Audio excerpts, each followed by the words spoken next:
सात अजूबे इस दुनिया में, सात अजूबे इस दुनिया में। जी हाँ दोस्तों, आप सब जानते हैं इस दुनिया में 7 अजूबे हैं। बहुत पुराने जमाने के हिसाब से भी 7 और नए जमाने के हिसाब से भी 7।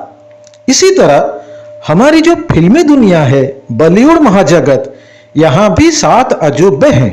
अजूबे, अजूबे का मतलब अद्भुत, अविश्वसनीय कारनामे, जिसके कारनामे देखकर आपके मुंह से निकले ताज्जुब है। कोई 1000-2000 गीत गा ले, कोई 200-500 फिल्मों में अभिनय कर ले, कोई 200-400 फिल्मों में म्यूजिक दे दे, ये अजूबे नहीं कहलाएंगे।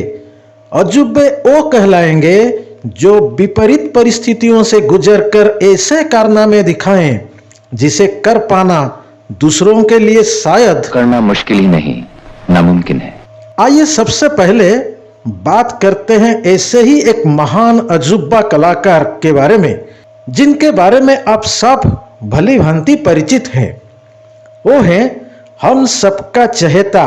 हालांकि वो अब इस दुनिया में हमारे बीच नहीं है, फिर भी उनका जो छाप छोड़ गए हैं उसे पीढ़ी दर पीढ़ी लोग याद करते रहेंगे। वो महान हस्ती हैं गीतकार, संगीतकार तथा गायक रविंद्र जैन जी। रविंद्र जैन जी से तो आप सब भली भांति परिचित होंगे, फिर भी उनके बारे में थोड़ा सा बता दूं। 28 फरवरी 1944 को उत्तर प्रदेश के अलीगढ़ में जन्मे रविंद्र जैन जी अपने 7 भाई और 1 बहन में तीसरे नंबर पर थे और जन्म से नेत्रहीन थे। उनके पिता इंद्रमणि जैन, जो कि संस्कृत के पंडित थे, उनके भविष्य के बारे में सोच सोच कर हमेशा दुखी रहते थे। फिर भी उन्होंने उनकी पढ़ाई लिखाई में कोई कसर नहीं छोड़ी और बचपन से ही संगीत के प्रति लगाव देखकर उन्हें जीएल जैन, जनार्दन शर्मा एवं नथुराम जैसे संगीत गुरुओं के पास संगीत सीखने भेज दिया। रविंद्र जैन जी ने बड़ी ही लगन से संगीत की बारीकियों को सीखा, समझा और अक्सर समय मिलते ही मंदिरों में बैठकर भजन गाने लगे। संसार के किसी भी रूप, किसी भी रंग से परिचित न होने के बावजूद उन्होंने अपनी प्रचंड कल्पना शक्ति के आधार पर गीत लिखना भी शुरू किया और खुद उसे संगीत से सजाकर खुद गाने लगे। उन्होंने यह प्रमाणित कर दिया कि एक कलाकार अपनी मन की आंखों से देखता है। रविंद्र जैन जब बड़े हुए तो तब तक संगीत के क्षेत्र में उनकी प्रसिद्धि इतनी फैल गई थी कि उनके पास फिल्मों का ऑफर आने लगा। सन 1972 में उन्हें पहला ब्रेक मिला फिल्म कांच और हीरा में। इस फिल्म में हीरो थे चेतन आनंद। यह फिल्म बॉक्स ऑफिस पर चाहे इतना सफल न रहा हो, लेकिन इसके सभी गाने बड़े ही सुरीले थे और इसी फिल्म से रविंद्र जैन जी को एक नया परिचय मिल गया था। नजर आती नहीं मंजिल, तड़पने से भी क्या हासिल। ये भीगी फिजाएं इन्हीं में खो जाए, जमाना हमें ढूंढे, हम किसी को ना मिले। फिर अगले ही साल 1973 में आई अमिताभ बच्चन अभिनीत फिल्म सौदागर। इसके सभी गाने हर हंसी चीज का मैं तलबदार हूं, मैं तो फूलों का तारों का दीदार हूं, हर हंसी चीज का मैं तलबगार हूँ, रस का फूलों का गीतों का बीमार हूँ। सजना है मुझे सजना के लिए, सजना है मुझे सजना के लिए, सजना है मुझे सजना के लिए। तेरा मेरा साथ रहे, तेरा मेरा साथ रहे, तेरा मेरा साथ रहे, तेरा मेरा साथ ये सब काफी लोकप्रिय हुए थे। तब तक रविंद्र जैन की ख्याति चारों तरफ फैल गई थी और उनके नाम एवं काम के बारे में चर्चा शुरू हो गई थी। लोग उनकी अद्भुत प्रतिभा को देख हैरत में पड़ गए थे। लोगों ने उन्हें एक अजूबा मान लिया था। फिर अगले ही साल आई फिल्म चोर मचाए शोर। इसके गानों ने तो मानो सबको दीवाना बना दिया। ले जाएंगे दिल वाले दुल्हनिया ले जाएंगे। एक डाल पर तोता बोले, एक डाल पर मैना, घुंघरू की तरह बजता ही रहा हूँ मैं। ये सब गीत धूम मचा दिया था। फिर तो रविंद्र जैन जी की मानो आंधी बहने लगी। एक के बाद एक फिल्म आने लगी। गीत गाता चल, चित चोर, दुल्हन वही जो पिया मन भाए, पहेली, आँखियों के झरोकों से, नदिया के पार, राम तेरी गंगा मैली, प्रतिघात, हीना, विवाह, ये सब फिल्मों के सैकड़ों गाने सुपर डुपर ब्लॉकबस्टर हिट होने लगे। सिर्फ यही नहीं, mega TV serial Ramanand Sagar के रामायण एवं अलिफ लैला, श्री कृष्ण, जय वीर हनुमान, साईं बाबा, जय मां दुर्गा आदि अनेक धारावाहिकों में भी उन्होंने संगीत दिया था।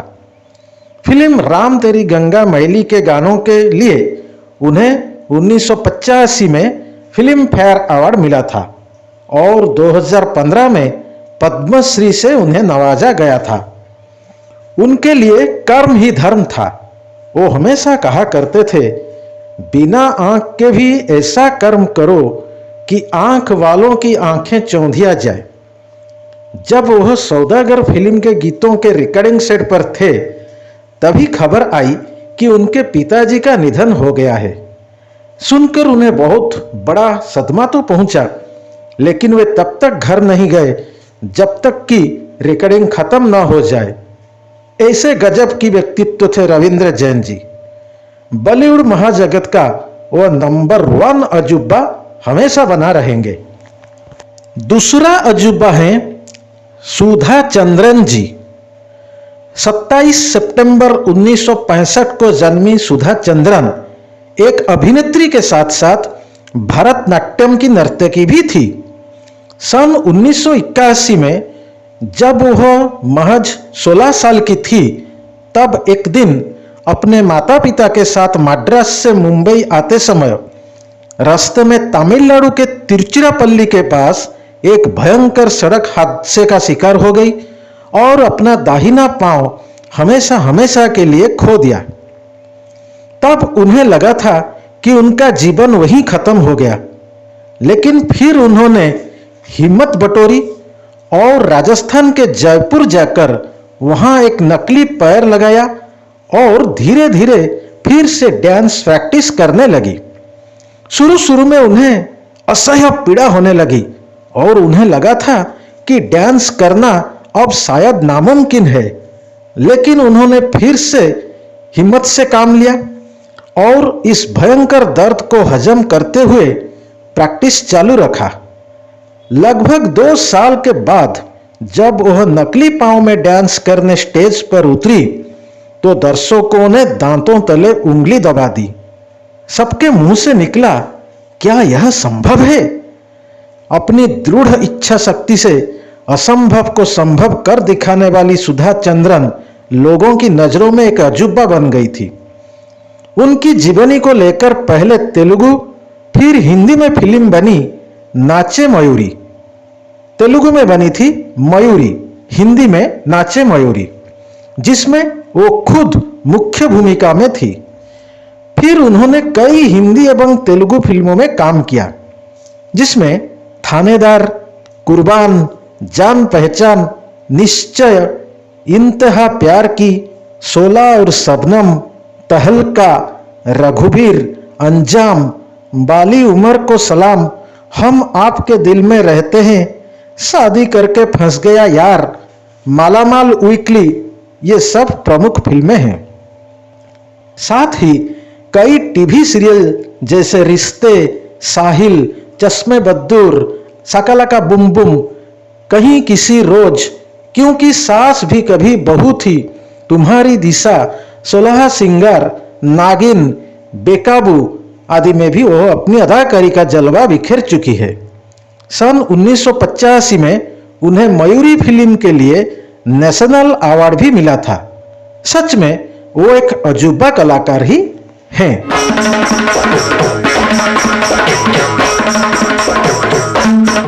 अब आगे जिस अजूबा कलाकार की चर्चा करने जा रहे हैं वो है हम सबके चहेता हरफन मौला गायक किशोर कुमार जी।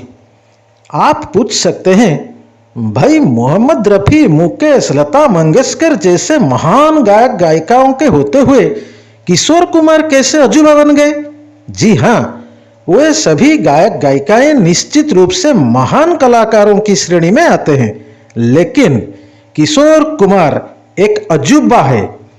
संगीत की कहीं से कोई शिक्षा लिए बिना 4 दशकों तक, यूं कहे आज तक और युग युग तक लोगों के दिलों में राज करना एक अजूबा ही कर सकता है। सिर्फ गायक ही नहीं, अभिनय, गीत लिखना, संगीत देना, डायरेक्टर, प्रोड्यूसर वगैरह वगैरह वगैरह, फिल्म के हर विभाग में उन्होंने अपना छाप छोड़ रखा है। चाहे योडलिंग हो, चाहे आवाजें बदल बदल कर गाएं, चाहे गाने के बीच में कॉमेडी करे, सब में वो माहिर थे। आप लोगों में से शायद ही कोई ऐसा होगा जो किशोर कुमार के बारे में ना जानता हो, इसलिए उनके बारे में कुछ बताना यहाँ बेवकूफी होगी। बस इतना ही कहेंगे, वो एक अजूबा थे, अजूबा कलाकार। हमारे इस अजूबा लिस्ट में चौथे नंबर पर जो कलाकार आते हैं वो अपने आप में खुद एक अजूबा है। शहंशाह ए बॉलीवुड है, अपना मुकद्दर खुद लिखने वाला मुकद्दर का सिकंदर है, अभिनय का जादूगर है। वो एक ऐसा तूफान है जिसके आते ही बड़े बड़े दिग्गज कलाकारों की जड़ें हिल जाती है। वो और कोई नहीं, सदी का महानायक मेगास्टार अमिताभ बच्चन है। जरा सोचिए, जिस कलाकार को ऑल इंडिया रेडियो ने यह कहकर रिजेक्ट कर दिया था कि उसका वॉइस खराब है, उसी कलाकार के वॉइस के आज करोड़ों दीवाने हैं। वो सुपरस्टार बने भी तो अपने वॉइस की वजह से। अभिनय भी करते हैं, गाने भी गाते हैं। कुली फिल्म की शूटिंग के दौरान जो हादसा हुआ था उससे उनके पेट की अंतड़ियां बुरी तरह क्षतिग्रस्त हो गई थी। डॉक्टर ने तो उनके बचने की उम्मीद ही छोड़ दी थी, लेकिन बड़ी मुश्किल से बच तो गए थे, पर फिर से अभिनय की दुनिया में लौटना उनके लिए नामुमकिन सा हो गया था। वो अक्सर कहा करते हैं कि उनकी लीवर का सिर्फ 25% हिस्सा काम कर रहा है और वो उसी से जिंदा हैं। आज वो 80 साल के ऊपर के हैं, लेकिन जितना काम उन्हें मिलता है उतना तो युवा कलाकारों को भी नहीं मिलता होगा। शाहरुख खान बताते हैं, जवान फिल्म की एक शूटिंग के दौरान बच्चन सर से मेरी मुलाकात हुई, जहां उनकी गर्मजोशी देखकर मैं दंग रह गया। हमारे बीच एक दौड़ हुई जिसमें बच्चन जी मुझे भी पीछे छोड़ दिए थे। यही है अजूबा। आज भी वही जोश, वही अंदाज, आंखों में वही चमक। कुल मिलाकर भारतीय सिनेमा इतिहास का वो एक अजूबा कलाकार हैं। You see, such extenuating circumstances coerce me to preclude you from such extravagance by the hemoglobin of the atmospheric pressure in the country. अब जिस अजूबे कलाकार के बारे में बात करेंगे वो है अद्भुत प्रतिभा के अधिकारी, गायक तथा मिमिक्री आर्टिस्ट सुदेश भोंसले जी। आप कहेंगे मिमिक्री तो बहुत लोग करते हैं, ये कौन सी बड़ी बात है। जी हाँ, मिमिक्री बहुत लोग करते हैं जरूर, लेकिन सुदेश जी जैसा विलक्षण प्रतिभा किसी में नहीं है। सुदेश जी जैसे परफेक्ट एंड एक्यूरेट आवाज निकालते हैं, ऐसा कोई नहीं कर सकता। एक वाकया सुनाता हूं। फिल्म प्रोफेसर की पड़ोसन शूटिंग खत्म हो गई थी, बस डबिंग बाकी थी। उसी दौरान अचानक फिल्म के हीरो संजीव कुमार जी का अकाल निधन हो गया। प्रोड्यूसर डायरेक्टर सब सर पकड़कर बैठ गए। संजीव कुमार के लिए डबिंग करेगा कौन? संजीव जी की आवाज एक अलग किस्म की अनोखी आवाज थी, जिसे मिमिक्री करना लगभग नामुमकिन सा था। ऐसे में किसी ने नाम सुझाया सुदेश जी का, और चमत्कार देखिए कि सुदेश जी ने संजीव कुमार के वॉइस में ऐसे डबिंग की कि सब हक्के बक्के रह गए। बाद में जिस किसी ने भी वो फिल्म देखी, उनके लिए यह विश्वास करना कठिन हो गया कि संजीव कुमार की जो आवाज वे सुन रहे हैं वो असल में सुदेश भोंसले की है। चुप है, गलत गिन रहा है। मुझे सिखाता गिनती, न जाने आजकल के बच्चों को क्या हो गया। इसी तरह उन्होंने तेजाब फिल्म के कुछ दृश्यों में अनिल कपूर के लिए भी आवाज दी थी, और वो इतना एक्यूरेट था कि कोई नहीं जान पाया कि यह सुदेश जी की आवाज है। आप सुदेश जी की मिमिक्री आंख मूंद कर सुनिए, आप यह कभी नहीं पकड़ पाएंगे कि यह आवाज सुदेश जी की है या उस कलाकार की। अमिताभ बच्चन, शत्रुघ्न सिन्हा, मिथुन चक्रवर्ती, शक्ति कपूर, अनिल कपूर, अनुपम खेर, असरानी, अजीत, राजकुमार, शशि कपूर, रणधीर कपूर, ऐसे ऐसे ऐसे न जाने कितने कलाकारों की मिमिक्री कर चुके हैं, इसकी कोई सीमा नहीं है। सिर्फ कलाकारों की नहीं, गायकों का वॉइस भी वो हुबहू कॉपी कर लेते हैं। एस.डी. बर्मन, एस.पी. बाल सुब्रमण्यम, शब्बीर कुमार, आर.डी. बर्मन, के.एल. सहगल, हेमंत कुमार आदि महान गायकों का भी वह नकल कर लेते हैं। साथ ही वो एक अच्छे गायक भी हैं। वो जिस कलाकार के लिए गाते हैं, बिल्कुल ऐसा लगता है जैसे वही कलाकार खुद गा रहा हो। इसमें सबसे आगे हैं अमिताभ बच्चन और शत्रुघ्न सिन्हा। इनके लिए जब सुदेश जी गाते हैं तो कोई भी यह नहीं जान पाता है कि वॉइस अमिताभ या शत्रुघ्न की है या सुदेश भोंसले की। चुम्मा चुम्मा दे दे, चुम्मा चुम्मा दे दे चुम्मा। देश देश के राजा आए, देश देश की रानी, कोई चढ़ावे फूल बतासा, कोई चढ़ावे पानी। ऐसे विलक्षण प्रतिभा वाले कलाकार को हम तो अजूबा मानते हैं। आप मानते हैं कि नहीं, कमेंट करके जरूर बताएं। अब जिन दो कलाकारों का जिक्र करने जा रहे हैं वे हैं अद्भुत प्रतिभा के धनी गायिका मिलन सिंह और गायक साईराम अय्यर।